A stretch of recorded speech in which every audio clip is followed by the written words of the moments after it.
Orang menjadi baik kerana keyakinan, kerana akidah. Akidah nilai yang kita tanamkan pada diri anak-anak kita. Ada orang yang ambil haram, dia tak kira halal haram, makruh, ambil semua. Untuk apa? Supaya saya ada rumah 3, supaya ada kereta 3, supaya ada semua siap. Supaya apa? Supaya anak tak susah. Ustaz, anak saya ada 3, maka sebelum mati saya mesti ada beli rumah 3, kereta 3, supaya anak saya nanti manakala saya mati dia tak susah. Dia berkeyakinan bahawa rezeki anak-anak dia mesti dia.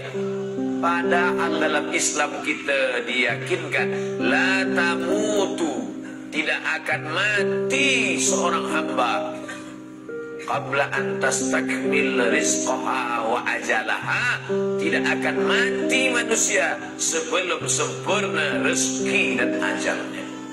Kenapa kita takut? Kenapa kita bimbang? Apa yang membuat orang makan rishwah? Apa yang membuat orang makan riba? Apa yang membuat orang tak peduli halal haram? Kerana takut anak keturunan susah, melarat.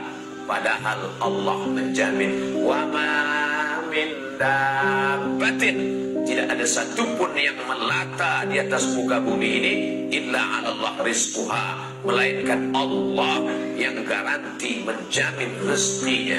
Ya'lamu mustaqarraha wa mustaudaha, Allah tahu segala keperluan hidupnya. Maka kita diajarkan tentang rezeki. Bagaimana rezeki seekor cicak yang dia hidupnya tak sama macam kita. Kita kaki ke bawah, kepala ke atas. Cicak tak, kaki ke atas, kepala ke bawah.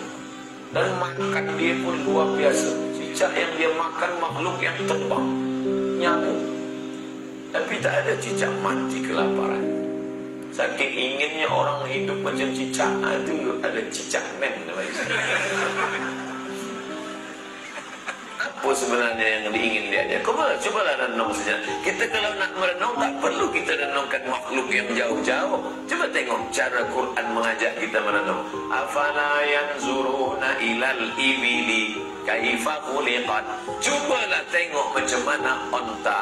Kenapa Allah sebut onta? Sebab orang Arab bila dia buka mata yang pertama kali dia tengok onta. Maknanya bila kita nak berfikir, tak usah fikir yang jauh-jauh. Ini saya tengok banyak soalan-soalan jamaah. Ustaz, bila kita pergi ke bulan, ke mana kita arah sembahyang?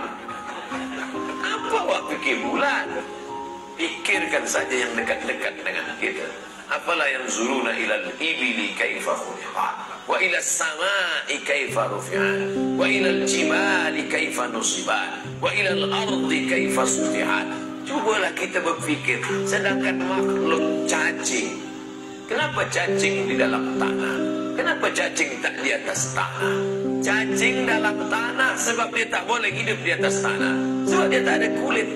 Cacing tak ada kulit. Cacing tak ada kaki. Cacing tak ada tangan. Cacing tak ada mata. Al-Jahiz, peneliti cacing, dulu sebelum zaman moden, dia dah tulis dalam kitab dia, cacing tak ada mata, tak ada kulit, tak ada kaki, tak ada bulu, tapi dia tetap boleh hidup.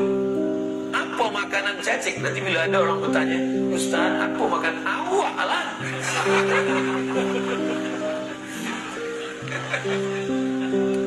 Dah lama cacing itu ingin memakan kita. Bila kita berjalan lalu cacing-cacing di bawah, sedapnya. Inilah makanan saya. Hari ini Allah masih bagi kita hidup, jantung berdegup, darah menyembur, maka otak kita hidup. Otak ini hidup sebab ada darah. Darah datang dari mana? Daripada jantung. Jantung berdetak berdegup. Siapa yang membuat dia bergerak? Allah. La tataharraku dzarratu illa biiznillah. Satu biji benih sawi, satu zarrah pun tak ada yang bergerak kecuali kuasa Allah Subhanahu wa ta'ala. Tanya doktor-doktor, doktor, kenapa kita hidup? Sebab otak hidup. Kalau darah tak menyembur ke otak, kita mati sebelah. Kenapa darah mengalir ke otak? Sebab jantung berdetak.